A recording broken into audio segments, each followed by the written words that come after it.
This video is sponsored by OneFootball. OneFootball app makes it easier to keep up to date with the transfer news, scores and stats in one place. To download the OneFootball app, click the link in the description below.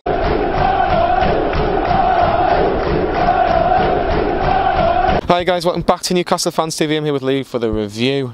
Lee, starting 11. It was probably what everyone was expecting really, because Lascelles came back in. Yeah. Shaw obviously still suspended. Yeah, nothing really, no real surprises. Yeah. Just point out, Mark, you got that lineup wrong. I thought I'd tell you I would. Sorry. Yeah, I was replying to everybody in the comments and saying everyone said Dummett should start. He was going Fernandez. Yeah, it was right that Dummett started, but didn't really surprise me. Diarmi, I expected Diarmi to go and we predicted that, although I didn't want him to be in there, but yeah, straightforward, wasn't it? Yeah, Arsenal take the lead. After it was like Arsenal were attacking but weren't really causing many problems, but they get the goal for Aaron Ramsey. I've seen this goal again, I haven't seen the second goal again, but I've seen the first goal again, and it's just Lascelles tries to clear it, he gets there first and hits off Yedlin, comes back out to Ramsey, and Ramsey with a left-footed shot in off the post. There's not much you can do about it, it's a great finish. Can you blame anybody from Newcastle's half, or is it just a bit unlucky from Lascelles? Watch the analyst video and we'll find out. Hey, good luck. No, I've seen it back on that big screen, but it's difficult to say, right, it's your fault. Maybe you can stop the build-up, because it was a good little flick by Lacazette to play the man in. I think it was Lacazette. It's difficult to say at this moment, just got to say it's a great finish. Going in the second half, no changes, and Arsenal again were very, very comfortable. Like Newcastle did have a chance, I should mention, in the first half. It's on the only real chance that I can think of in the first half on target. You only had the key one, didn't you? And yeah. So I'm probably going to talk about substitutions. I think Rafa, I would like to see him go a little bit more braver, as I've said on the player ratings. I'm a little bit pissed off that, you know, I'm going to get home at shoot o'clock. There wasn't enough fight for me. There's several players that were really, really poor, and they can do better. Yes, it's Arsenal, but that second half it was just total dominance, and we're just passing around. It was like a training session for them. It was hard to watch. It was, and then Arsenal doubled their lead through Alexander Lacazette, Aubameyang with a little header through to him. You've talked about the Lascelles and the player ratings, how it was at fault, but can maybe look at the fact that it was just a fantastic goal by Arsenal. It's a great finish. Let's not kid ourselves. Great finish by Lacazette. Well, you've got to ask a question from our side. Is that Lascelles is ball watching? Maybe the bouncers took him out of the game, but it's a great finish, don't get me wrong. We're saying that, because remember we talked about Perez against Leicester last season. Oh, what a great, I know it's further out, what a great finish. Arsenal fans will probably say the same. Fab finish, but from our side, Lascelles, although he was brilliant up to that point, that was poor. And then from there it was just like, it was kind of a Newcastle conceded defeat and just let the last few minutes just go with it. Like I say, it was painful to watch. It was just how it just end the game. If that old cliche just wanted to end, it did feel like that the night.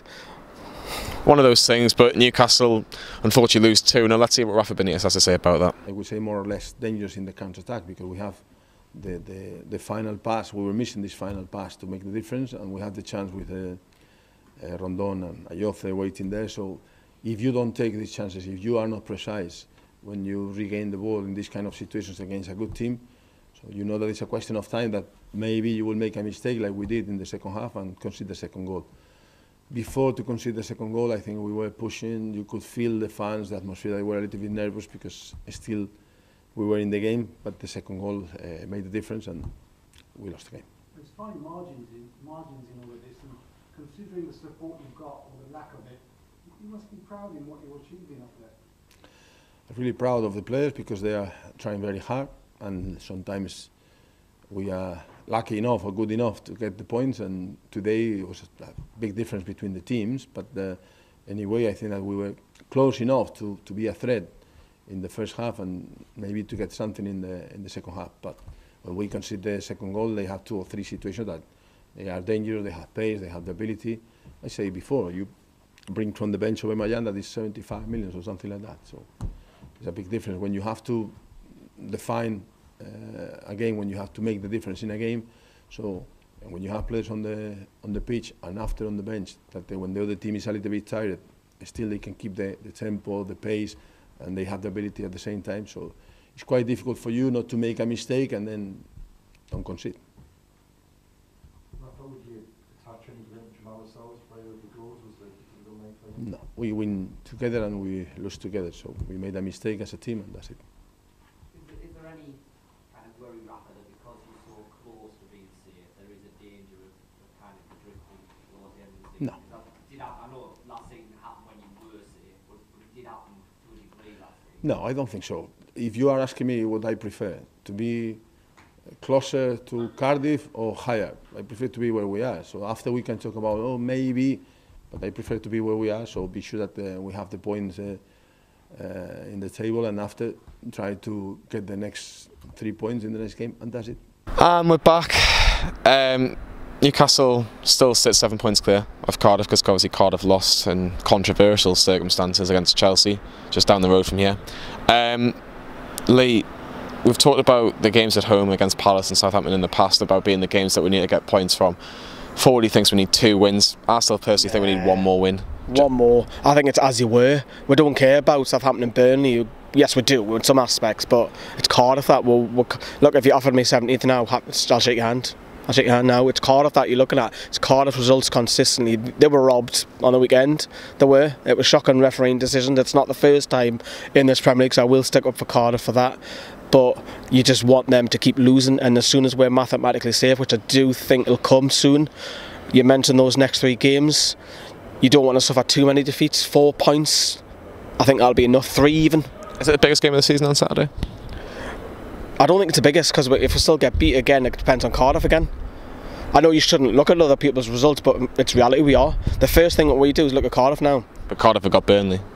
That's why I'm thinking this is the biggest game of the season, because if we can get a result, we match Cardiff and then we stay above them. For me, you want Burnley to win that. I don't care if Burnley go above it. You want Burnley to win that game, because it stops Cardiff gaining, and that means another minus game off Cardiff. Get Burnley to win that game. Yeah, Newcastle 7 points clear regardless of what happened after today. Get your comments in below. What did you make of the game if you're watching it on Sky? Little plug to Lee's you digging me out now. Kyle dig me out about fixture changes. Now it's you. Oh yeah, because it's Tuesday morning now, Lee. It's Tuesday morning and Sky Sports have decided to put this on at 8 o'clock on Monday night. It's, you know what it is, even Robbie's still going at it with Ty and troops over there, and we're still at it. Yeah, we've got quite a few videos with the AFTV lot, so please. Which are already out. There you go, we're already out, so we're doing pretty well so far. We're trying to get 20,000 subscribers by the end of the season, or not the end of this season, sorry, the end of the year rather. That'll be really good if we get it by the end of the season. But like and subscribe to Newcastle Fans TV, and we'll see you at the next video against Crystal Palace on Saturday.